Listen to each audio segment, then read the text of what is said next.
तव कथामृतं तप्तजीवनं कविभिरीडितं कल्मषापहं श्रवणमंगलं श्रीमदाततं भुवि गृह्णन्ति ये भूरिदा जनाः।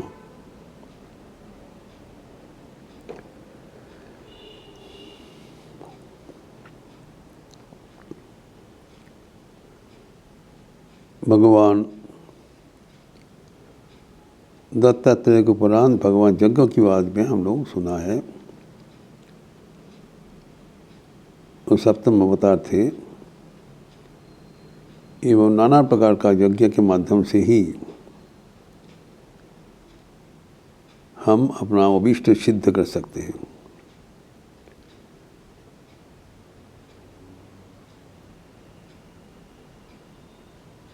सृष्टि का रहस्य में भगवान यज्ञ ही आधार रूप रह गया, सैक्रिफाइस।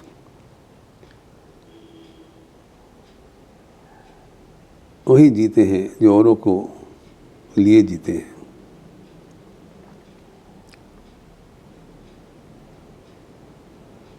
Give and take. सह जग्गा प्रजा शिष्टा पुरोवाच प्रजापति। एक जो मानव एवं देवतागण एक दूसरे को देखभाल करते हुए जीवित रहेंगे, ये ब्रह्मा का विधान। मानव यज्ञ प्रस्तुत करेंगे देवतागण को संतुष्ट करने के लिए। यज्ञ का धूम से फिर मेघ उत्पन्न होगा एवं बारिश के रूप से वापस आएगा, उसमें सस्यादि होगा, मानवगण जिएंगे।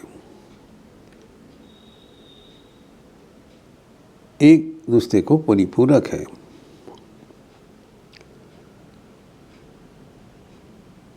इसके परवर्ती अवतार हम लोग देखे हैं। अष्टम अवतार ऋषभदेव।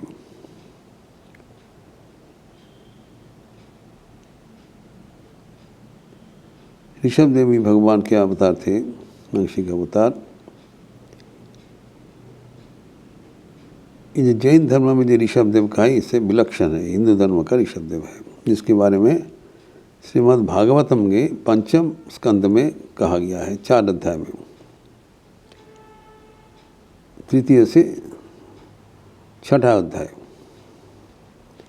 4 अध्याय में पंचम स्कंद में श्रीमद् भागवतम में ऋषभदेव भगवान का बारे में उल्लिखित है। स्वयंभव मनु का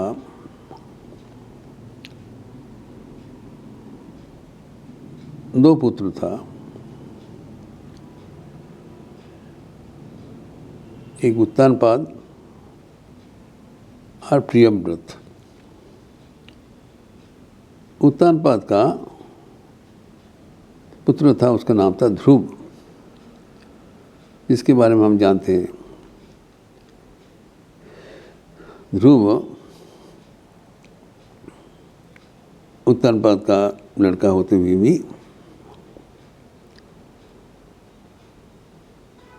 विमाता के कोप से पुत्र के राजत्व का अंश लेने में असमर्थ रहा। इसलिए वो श्रीहरि को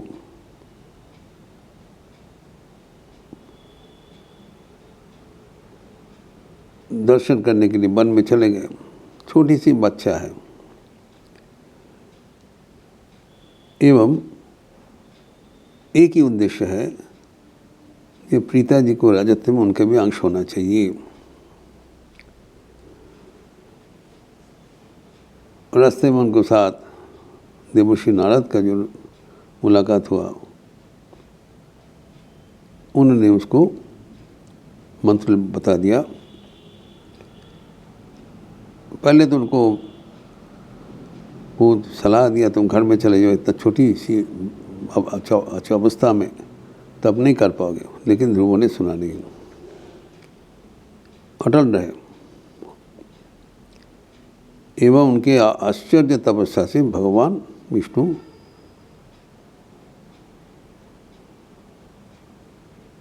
कृपा करके उनको दर्शन दिया। भगवान को दर्शन करते ही ध्रुव आप्लुत हो गए और भगवान का स्तुति करने लगा और भक्ति प्रार्थना करने लगा। भगवान तो पता है क्यों प्रार्थना कर रहे थे, तो बोला ध्रुव तो और कुछ चाहिए तो बताओ।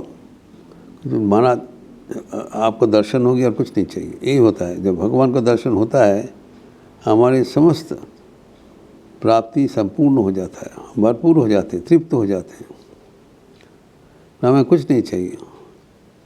तब भगवान को याद दिलाना पड़ा, अच्छा सोचो तो तुम क्यों आए थे वन में, what was the original purpose, तो याद करो। तो तब ध्रुव ने कहा हाँ हाँ हाँ हम याद है, हम वो राजत्व पाने के लिए आए थे, वो अभी ज़रूरत नहीं है। आपको दर्शन हो गया, आपको प्राप्ति हो गया, सब कुछ मिल गया, हम भरपूर हो गया। तब भगवान ने कहा ठीक है तुम्हें ऐसे ही मिलेगा। ये ध्रुव का वखन है एवं ध्रुव नक्षत्र इसलिए हम लोग मानते हैं।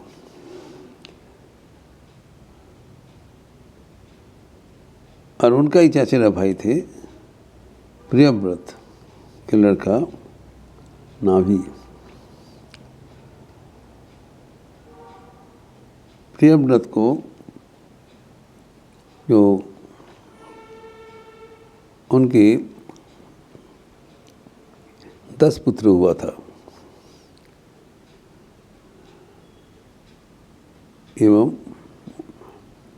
प्रियव्रत के पत्नी थे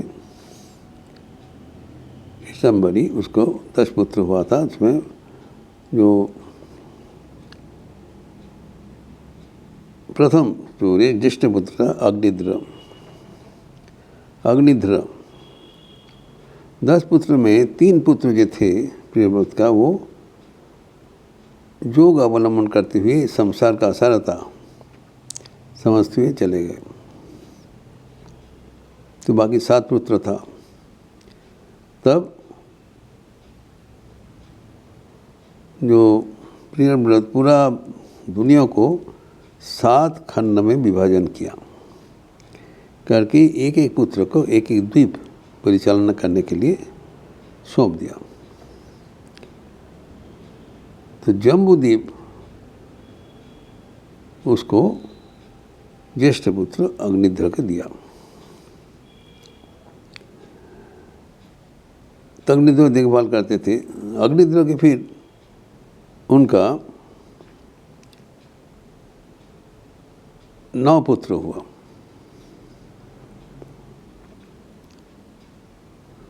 तो वो भी इसको भाग कर दिया।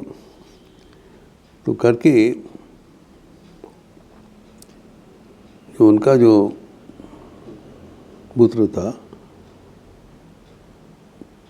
नाभि को उन्होंने हिमवर्ष दे दिया, भाग करके हिम देखभाल करनी। हिमवर्ष ही भारतवर्ष है। तो नाभि का पत्नी थे मेरु देवी। इन दोनों का कोई पुत्र नहीं हुआ था। तो उन्होंने पुत्र कामनार्थे कठोर तपस्या किया। पूर्व की भांति जो उनकी तपस्या से भगवान विष्णु प्रीत हुए एवं जब आविर्भाव हुआ उन्होंने पुनः प्रार्थना किया आपके जैसे हमें एक संतान मिल जाए। तो पुनः विष्णु ने कहा मेरे जैसे कोई नहीं होता है, मुझे ही आना पड़ेगा। इसी प्रार्थना पूर्ण करने के लिए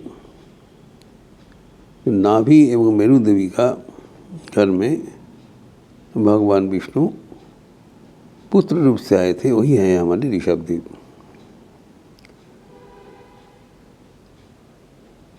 महाराज नाभि अपने पुत्र ऋषभदेव को यद्यपि ईश्वर है जानते थे, तब भी पुत्र रूप से उनको बहुत प्यार से उनको लालन पालन करने लगा एवं देखा कि जितने सुंदर उनका मूर्ति है, जितना शौर्य है, जितना वीर्य है, जितना ज्ञान है, जितना भक्ति है,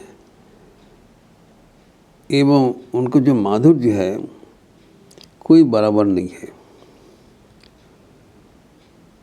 तो सबके ओर से श्रेष्ठ था, ऋषभ था, इसलिए उसका नाम हुआ ऋषभ।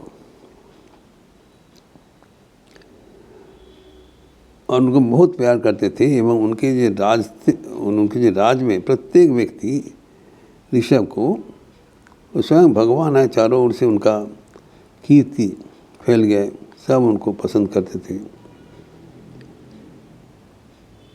जब ऐसी अवस्था हुआ तो महाराज नाभि का जब उम्र हो गया, तब वो अपने पत्नी मेरु देवी को लेकर तपस्या में चले गए एवं ऋषभ देव को वो राजत्व में दिया। एवं उनकी जो वीरता, विकास, मानो सब आदमी प्रीत हो गए। महाराज इंद्र उनकी वैभव देखकर उनकी ईर्ष्यापरायण हुआ। यद्यपि वो स्वर्ग का राज है, तथापि मर्त्यलोक में इतने जो सर्वजनप्रिय महाराज ऋषभदेव को करके, तो उन्होंने वहाँ पर जो वृष्टि बंद कर दिया, कोई बारिश नहीं होगा। इंद्रदेव वर्षा का राजा है, तो लेकिन उसमें महाराज नाभि का कुछ फर्क नहीं पड़ा। कारण जब बारिश का समय हुआ, तब ऋषभदेव ने अपने पराक्रम से, योग बल से पर बारिश को लाकर चारों ओर बारिश का फैला दिया। तो इंद्र ने देखा, अरे ये तो हमारे शक्ति के पारे है, तो कुछ नहीं कर पाया। तब वो अपना जो गलती समझ लिया, अपना अहंकार चूर्ण हो गया, तब वो माफ़ी मांग लिया। ईश्वर को फंसा के, हमने गलती कर लिया, मुझे पता नहीं था आप कौन है। तो इसी कारण उनका ये माफ़ी मांग के उनको निष्कंटक राजत्व भोग करने के लिए मदद किया। तो ये जो ऋषभदेव का जो विचार, उनका जो जीवन शैली, वो जगत में एक आदर्श स्थानीय बन गया। वो हमारे परंपरा में वही जो दिया है, उनको परंपरा में मिला था, वो जो हिमवर्ष से मिला था उनको, नाभि को हिमवर्षी भारतवर्ष हुआ। तो हमारे जो प्राचीन परंपरा है, सब ईश्वर पर आराधित है एवं चारों ओर भगवान को पाने के लिए, भगवान को जीवन में लाने के लिए इतना तपस्या, इतना जो शूरता, वीरता, सब कुछ हमें एक अद्भुत आध्यात्मिक परिमंडल में लाते हैं। हम जितना भी इसका चर्चा करें, उतना भी हमारे मन आध्यात्मिक भावना से भरपूर हो जाता है। तो ऋषभदेव का परवर्ती जो कहानी हम फिर अगले दिन चर्चा करेंगे। ओम शांति शांति शांति। हरि ओम तत्सत। श्री राम कृष्णार्पणमस्तु।